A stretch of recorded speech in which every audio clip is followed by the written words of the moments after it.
Eh, Pensemos por un momento en lo que significa dedicar 30 años de una vida a perfeccionar un oficio. Uy, es toda una vida. Literalmente. Aprender cada curva de una herramienta, comprender la textura de los materiales. O sea, dominar la teoría y la práctica hasta que el trabajo fluye casi, digamos, por instinto. Y luego, imaginemos despertar una mañana cualquiera y descubrir que una máquina, con un simple texto, puede generar un resultado similar en, qué sé yo, 4 segundos. 4 segundos, sí. Es brutal. Ante un escenario así, la pregunta es, ¿cuál es la reacción natural? O sea, ¿te peleas contra la máquina o permites que todo ese mapa profesional que conocías arda hasta las cenizas? Es que esa es la encrucijada exacta que define nuestra época. Totalmente. No es una, digamos, no es una simple actualización de software. Es un quiebre tectónico en la forma en que los seres humanos producimos y valoramos el trabajo. Y de hecho es precisamente el núcleo del material que vamos a desempacar hoy. Así es. Bienvenidos a esta inmersión profunda.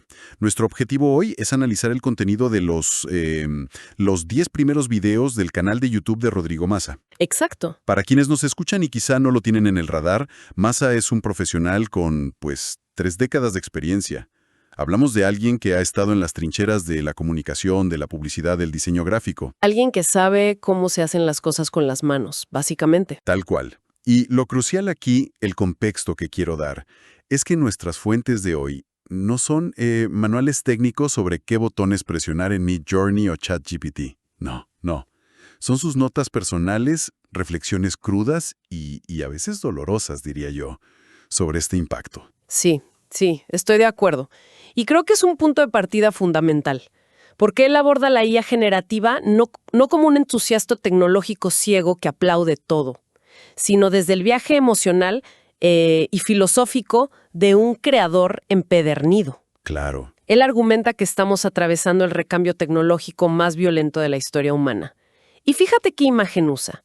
Él describe a la IA generativa como un animal salvaje al que hay que domesticar. Un animal salvaje, wow. Sí, la advertencia es clarísima. Quien no logre montarse en este animal corre el riesgo de ser devorado. Pero no por la tecnología en sí, sino por la parálisis, ¿no? La sorpresa al ver lo que es capaz de hacer. Bueno, vamos a desempacar esto, porque esa parálisis inicial es lo que él llama el vértigo de Tarzán. Ay, esa metáfora es increíble. Es buenísima. A ver, imagínense que el profesional es Tarzán, ¿no? Va balanceándose por la selva económica colgado de una liana.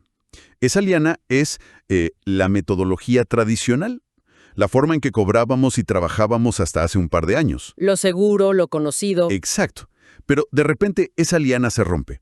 El mercado ya no te paga por ese proceso manual.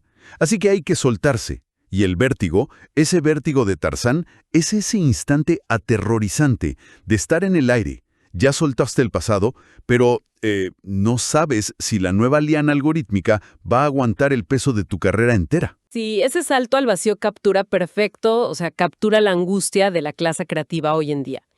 Y Massa ilustra esto con una cita de un filósofo de los años 30, Gramsci, que me parece que resuena con una fuerza brutal ahorita. A ver, ¿qué dice la cita? Dice, lo viejo está muriendo y lo nuevo no termina de nacer. En ese interregno aparecen los monstruos. Wow, los monstruos. Y para el profesional de hoy, esos monstruos no son mitológicos. Son el miedo, la incertidumbre del mercado y sobre todo un duelo bien específico del que él habla, que es el luto por el artesano, el luto por el proceso. Ok, pero a ver, detengámonos un momento ahí, porque yo tengo una duda o más bien un cuestionamiento sobre eso. Hablar de este luto por el proceso, o sea, esa nostalgia de mancharse las manos de pintura, de borrar, de ajustar un vector por horas, ¿no es simplemente la misma resistencia de siempre? ¿A qué te refieres? Pues digo, cuando se inventó la fotografía, los pintores decían que era el fin del alma en el arte. Cuando llegaron los sintetizadores, los músicos dijeron lo mismo. O sea, si los creativos hoy abandonan el contacto con la materia, ¿no corremos el riesgo de convertirnos en fríos oficinistas que solo administran algoritmos y ya? Es una excelente pregunta. Y creo que la diferencia aquí radica en la naturaleza de lo que estamos delegando. O sea, la cámara, o el sintetizador automatizaban la captura de la luz o una onda de sonido, pero el humano seguía tomando las decisiones intencionales. Claro, el humano dirigía. Exacto. Con la IA generativa, por primera vez estamos delegando la ideación misma.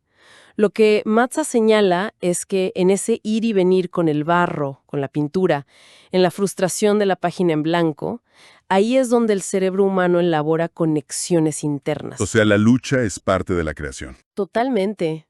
Al reemplazar, digamos, 20 horas de diseño manual por un prompt de 10 palabras, ganas inmediatez, claro, pero pierdes esa conversación íntima con la obra. Sí, te conviertes en un dictador de órdenes, no en un creador. Pero, y aquí Mazza le da una vuelta muy interesante, él analiza la diferencia entre la mecanización y la humanidad. Fíjate que el siglo XX, a través de la educación y las corporaciones, nos educó para ser máquinas humanas. Uy, sí. ¿Repetición constante? Sí, nos premiaban por ser engranajes eficientes. Pero la paradoja ahora es que las máquinas algorítmicas son infinitamente mejores en eso. Entonces, casi irónicamente, nos vemos forzados a redescubrir nuestra esencia, lo que nos hace humanos. Aquí es donde se pone realmente interesante, porque esa desconexión lleva a Mazza a buscar explicaciones en los mitos, y habla del cuento original de Aladino, el de las 1001 noches, no la película de Disney. Sí, la versión cruda, digamos. Exacto. En esa versión, el sastre, que es el padre de Aladino, representa el oficio que muere, trabajar con las manos, y el mago africano... El mago africano vendrían siendo las corporaciones tecnológicas de hoy. Tal cual, que necesitan que alguien baje a la cueva. Y esa cueva, llena de tesoros acumulados, pues es la historia humana. Nuestros datos, nuestras fotos, nuestros textos. Sin eso, la magia de las corporaciones no funciona. Y en esa cueva, Mazza identifica a los dos genios, que me parece una analogía brillante. Está el genio del anillo, que es la IA predictiva. Te ayuda, te asiste, te autocompleta un correo. Una herramienta útil sin más. Pero luego está el genio de la lámpara, la IA generativa, que crea de la nada. Y el peligro inmenso de pedirle un palacio a este genio, con un solo deseo, con un prompt, sin haber puesto un solo ladrillo, es que el mago puede regresar. ¿Y llegas al palacio? Exacto. Si delegamos nuestro deseo y esfuerzo, nos quedamos vacíos, sin habilidades. Y esto lo ilustra con una anécdota súper loca de la plataforma Gorkana.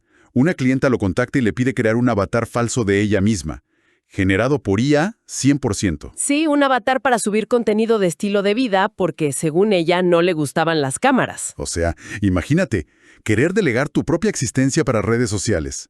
Masai dice que se negó por ética. Ya hace una analogía con la película coreana Náufrago en la Luna y con esta influencer digital española Aitana. Es que es tal cual el síndrome de Aladino, ¿no? A ver, explícate un poco más ahí. Pues así como Aladino pide un palacio sin construirlo, esta clienta quiere una vida envidiable en redes sin vivirla. Construyes una fachada enorme que ante el menor soplido de realidad se cae a pedazos porque es súper frágil. Lo fascinante aquí es cómo esta anécdota conecta con lo que llamamos la batalla por la atención.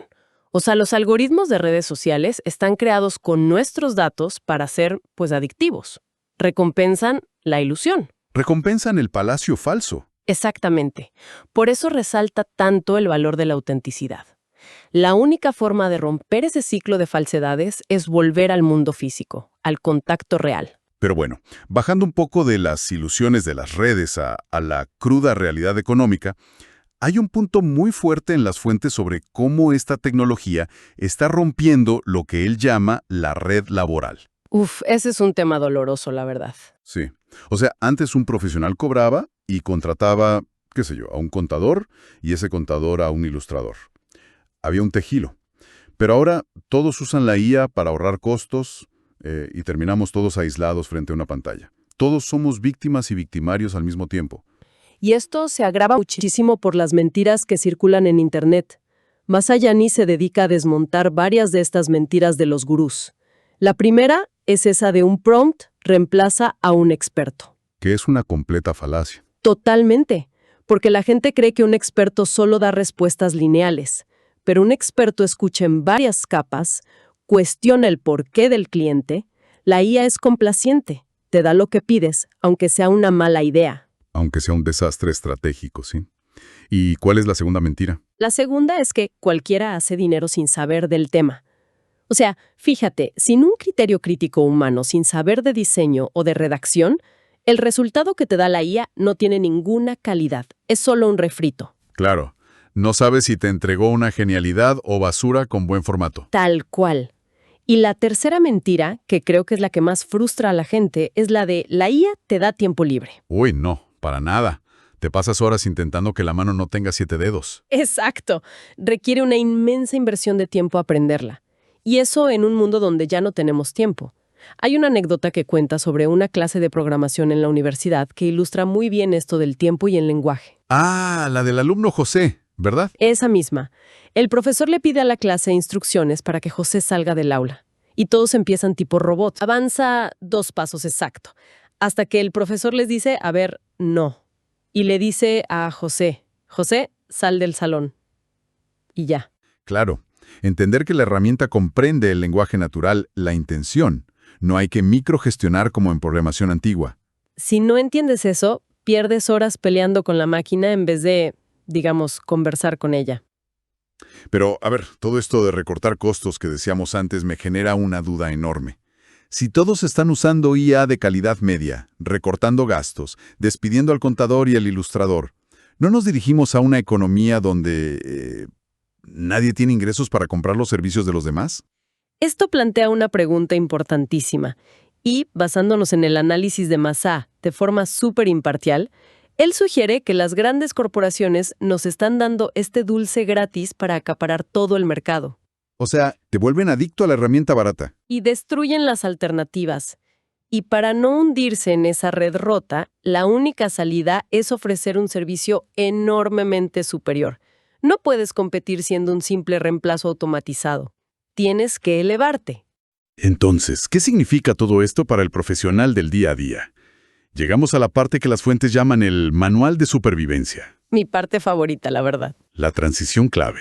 O sea, dejar de ser el artesano para convertirte en el arquitecto, el que dirige conceptualmente la obra. Y Mazá da 5 pilares para esto, ¿no? Sí, 5 pilares fundamentales. El primero es la conceptualización. La idea manda. Segundo, el criterio humano, que es intransferible. Tercero, el ensamblaje de módulos de IA. Ahí es donde entra la parte técnica, ¿no? Sí.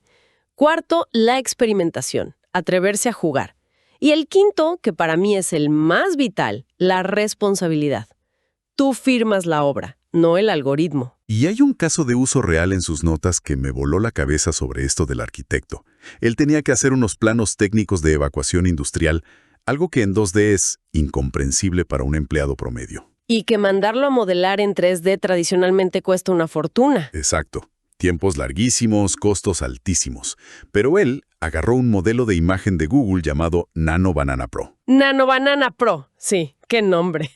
Con ese nombre tan curioso, sí. Metió los planos 2D y el modelo le devolvió renders isométricos 3D perfectos. O sea, desbloqueó capacidades que antes eran incosteables para un proyecto así.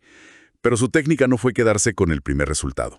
Eso es clave. Él sugiere hacer que las IAs dialoguen entre sí. Que le pidas a una que critique brutalmente el trabajo de la otra. O sea, tú estás ahí dirigiendo el debate. Para quienes nos escuchan, no está en competir en velocidad con la máquina. Su valor es el criterio humano, el buen gusto y la imaginación que aportan a esa dirección.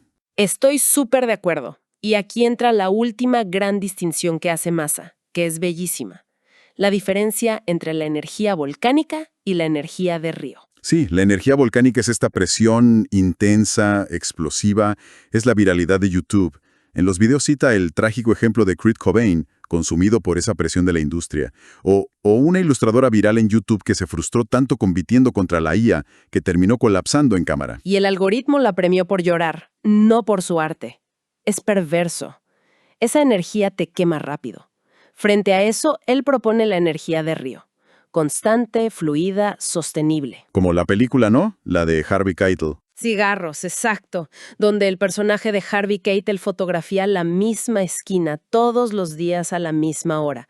Y al principio parece monótono, pero con el tiempo, Con el tiempo, esa constancia aporta un sentido profundo que ninguna explosión viral puede igualar. Totalmente, porque la IA recicla el pasado, fue entrenada con él. Solo el humano, con su experiencia diaria y su constancia, puede romper el molde y crear algo genuinamente nuevo. Bueno, para ir cerrando este análisis, creo que quede clarísimo que este material de Rodrigo Maza no es una guía de atajos rápidos para hacerse rico con ChatGPT. Es un mapa filosófico. Nos recuerda que la tecnología es simplemente un puente, pero lo humano está para quedarse. Una distinción que necesitamos recordar todos los días. Totalmente. Y quiero dejar una idea provocadora flotando para quienes nos están escuchando. A ver, si la inteligencia artificial solo puede reciclar la cultura que los humanos ya creamos en el pasado, y hoy, por ahorrar tiempo, los humanos están delegando toda la creación artística a estas máquinas, ¿Quién va a crear lo nuevo? esa es la pregunta. ¿Quién va a inventar las corrientes artísticas, el diseño y la cultura nueva del mañana? ¿Corremos el riesgo de quedar atrapados para siempre en un eco algorítmico del pasado, reciclando infinitamente lo que ya fuimos? Te deja pensando, sin duda. Pues ahí se las dejamos para que le den vueltas. Muchas gracias a todos por acompañarnos en esta inmersión profunda. Ha sido fascinante desempacar todo esto. Hasta la próxima. Hasta luego.